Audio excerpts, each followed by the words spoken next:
কথিত আহলে কোরআনরা কত বড় মিথ্যুক আর কত বড় বাটপার আজকের এই ভিডিওটির মাধ্যমে একবারে দলিল প্রমাণ সহ প্রমাণ করব। অবশ্যই বুঝতে হলে জানতে হলে ভিডিওটি শেষ পর্যন্ত দেখতে হবে। দেখতে থাকুন। গতকালকে আমি আমার চ্যানেল আহনাফ টিভির পক্ষ থেকে একটি লাইভ প্রোগ্রাম রেখেছিলাম। সেই প্রোগ্রামে আরও কিছু বন্ধুবান্ধব ছিল, আরও কিছু মেহমান বৃন্দগণ ছিলেন। তো সেই লাইভ প্রোগ্রামের মধ্যে একজন ব্যক্তি এসে প্রশ্ন করেছে, সূরা বাকারার মধ্যে আল্লাহ তাআলা একটি আয়াতি কারিমা অবতীর্ণ করেছেন। সেই আয়াতি কারিমা নিয়ে আমার একটু সংশয় হচ্ছে, সন্দেহ হচ্ছে, যদি আপনি এই আয়াতি কারিমাটার ব্যাখ্যা বিশ্লেষণ করে দিতেন। আমি সেই ব্যক্তিকে বললাম, ঠিক আছে, প্রশ্ন করুন। তো সূরা বাকারার যে আয়াতটি সে নিয়ে এসেছে, সেই আয়াতের তর্জমা, শানে নুজুল, প্রেক্ষাপট আমি কিচ্ছুই আগে থেকে জানি না। তারপর আমি তাকে বলেছি, আপনি বলুন।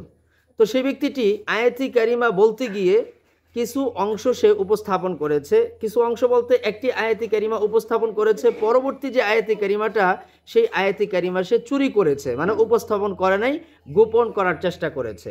আয়াতটি কি? আল্লাহ সুবহানাহু ওয়া তাআলা সূরা বাকারার মধ্যে এই আয়াতটি অবতীর্ণ করেছেন, ওয়া ইয জাআলনাল বাইতা মাসাবাতাল লিন-নাসি ওয়া আমনা ওয়াত্তাখিযু মিন মাকামি ইব্রাহিমা মুসাল্লা। এই পর্যন্ত এই ব্যক্তিটি পড়েছে এবং এর তর্জমা করেছে, পড়ে নাই, তর্জমা করেছে। তো এখানে সেই ব্যক্তিটি বলতে চাচ্ছে, আল্লাহ তাআলা বাইত তথা বাইতুল্লাহকে লিন-নাস সমস্ত মানুষের জন্য মাসাবা এবং আমনা বলে নির্ধারণ করেছেন। মাসাবা মানে প্রত্যেক বছর ঘুরে ফিরে এখানে আসবে, আর আমনা মানে হচ্ছে নিরাপদের স্থান। এই ব্যক্তিটির আপত্তি হচ্ছে, আল্লাহ সুবহানাহু ওয়া তাআলা যেহেতু লিন-নাস বলেছেন, তার মানে সর্বধর্মের মানুষ বাইতুল্লাহতে উপস্থিত হতে পারবে। কিন্তু সর্বধর্মের মানুষ তো সেখানে উপস্থিত হয় না, কেবলমাত্র মুসলিমরা যাচ্ছে।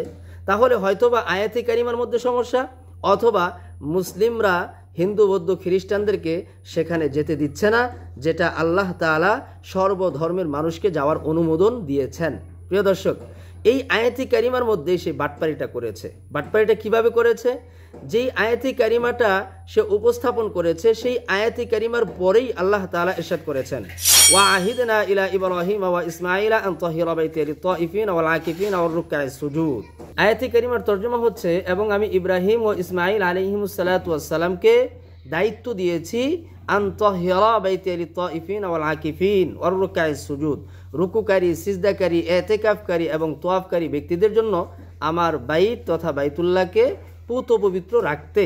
তাহলে এই যে আমার সেই সমস্ত ব্যক্তি যারা রুকুকারী, তওয়াফকারী, এরা কারা? এরা কি মুশরিকরা হবে? এরা কি খ্রিস্টানরা হবে? আরে ইহুদি খ্রিস্টান এরা সকলেই তো মুশরিকের অন্তর্ভুক্ত। আর মুশরিকদের বেলায় আল্লাহ সুবহানাহু ওয়া তাআলা অন্যত্র ইরশাদ করেছেন, ইন্নামাল মুশরিকুনা নাজিসুন ফালা ইয়াকরাবুল মাসজিদাল হারামা বা'দা আমিহিম হাযা। আল্লাহ সুবহানাহু ওয়া তাআলা বলেন যে মুশরিকরা হচ্ছে নাপাক, আর নাপাক জাতি বাইতুল্লাহর দ্বারে কাছেও আসতে পারবে না এই বছরের পর থেকে। তো আল্লাহ তাআলা যেহেতু মুশরিকদেরকে নাপাক বলেছেন, তো হিন্দুরা যে নাপাক এতে কোনো সন্দেহ নেই। রয়ে গেল খ্রিস্টান এবং ইহুদি। আর ইহুদি এবং খ্রিস্টান তারাও তো মুশরিক, কারণ ইহুদিরা আল্লাহর সাথে উজাইর আলাইহিস সালাতু ওয়াস সালামকে পুত্র বলে অংশীদার স্থাপন করে, আর খ্রিস্টানরা হযরতে ঈসা আলাইহিস সালাতু ওয়াস সালামকে আল্লাহর পুত্র বলে অংশীদার স্থাপন করে থাকে। আর অংশীদার স্থাপন করা এটাই তো শিরক। সুতরাং ইহুদি খ্রিস্টানরা বর্তমান সময়ে যারা আছে সবগুলো মুশরিক। আর মুশরিকদেরকে আল্লাহ সুবহানাহু ওয়া তাআলা ইন্নামাল মুশরিকুনা নাজিস এই আয়াতে কারিমার মাধ্যমে লিন-নাস থেকে খারেজ করেছেন। তাহলে এই আয়াতে কারিমার মধ্যে রইল কে? মুমিনরা রয়েছে। এজন্যই তাফসীর ইবনে কাসিরের মধ্যে আল্লামা ইবনে কাসির সুস্পষ্ট বলেছেন যে এখানে লিন-নাস দ্বারা উদ্দেশ্য হচ্ছে লিল মুমিনিন লা লিল কুফফার, কুফফার উদ্দেশ্য নয়। প্রিয় দর্শক, এখন এই বিষয়বস্তুগুলো এই ব্যক্তিটি মানুষের সামনে সুস্পষ্ট হয়ে যাবে বলেই কিন্তু পরবর্তী আয়াতটি উপস্থাপন করেনি। উপস্থাপন করেছে এমন একটি বিষয়বস্তু যার মাধ্যমে মানুষের মধ্যে এক ধরনের সংশয়, সন্দেহ ঢালা যায় বা সংশয় উপস্থাপন করা যায়। প্রিয় দর্শক, এইভাবেই এই কথিত আহলে কোরআনরা, এই আহলে খগেনরা মুসলিম উম্মাকে সংশয়ের মধ্যে নিমজ্জিত করতে চাচ্ছে, এবং সংশয়ের মধ্যে নিমজ্জিত করতে গিয়ে তারা যে বাটপারি সিটারি করে ধরা খাচ্ছে সেই বিষয়টা কিন্তু তারা অনুভব করছে না।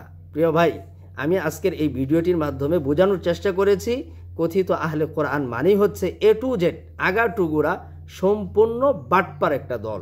এই বাটপার দল থেকে অবশ্যই আমাদের বেঁচে থাকতে হবে। প্রিয় দর্শক, শেষ করতে যাচ্ছি, অবশ্যই ভালো থাকবেন, সুস্থ থাকবেন, ভিডিওটি শেয়ার করে দিবেন।